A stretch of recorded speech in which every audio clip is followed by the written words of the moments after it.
one of the first settlements that the Dutch created when they first worked their way from Manhattan into Brooklyn was Brooklyn Village. And Brooklyn Village, one, is where Brooklyn got its name, of course, eventually.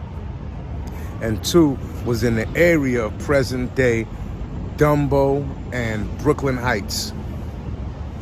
There was a ferry service there. Keep in mind, this is before the creation, long before the creation of the Brooklyn Bridge, Manhattan Bridge, or Williamsburg Bridge. Now, during this period, Brooklyn was subdivided into basically 5 to 6 large towns. Brooklyn Village, which again originally was in that area of downtown Brooklyn, Brooklyn Heights, Dumbo, expanded all the way down to Bay Ridge in the south, which is basically the northwestern corner of Brooklyn. But that whole section there became known as Brooklyn after the Revolutionary War, when the British took over and they anglicized it, which it eventually became Brooklyn. There were a lot of smaller towns within the larger towns known as hamlets or tiny villages. And one of those hamlets was Bedford, which the area was essentially all farmland, but farmers were constantly looking for ways to not only expand, but to find more efficient ways of farming.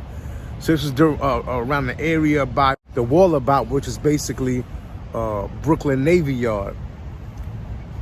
And so they created the town of Bedford. Then there was a neighboring town north of Decatur Street, which was known as Stuyvesant Heights. And in the 1800s, German immigrants built the row houses that are there to this very day, which is how what eventually became Bed Stuy got its characteristic look.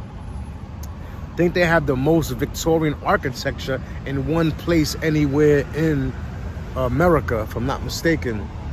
In the 1800s, Bedford became known as a railroad town with the building of the Brooklyn and Jamaica Railroad.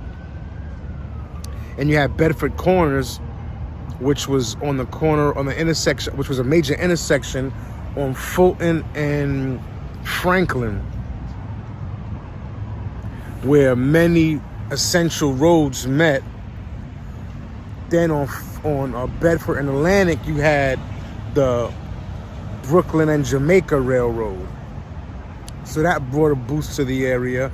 Then in the 1900s, with the building of the subway, particularly the A train, it connected Bed-Stuy with places like Harlem, which had become a mecca for blacks and Latinos, and which had become overcrowded. And with the building of the subways, the people started to begin to move into Bed-Stuy, which gave Bed-Stuy the nickname Little Harlem. In addition to that, you also had floods of people from Latin America, Central America, all the way down to South America, and of course, mostly the West Indies coming in.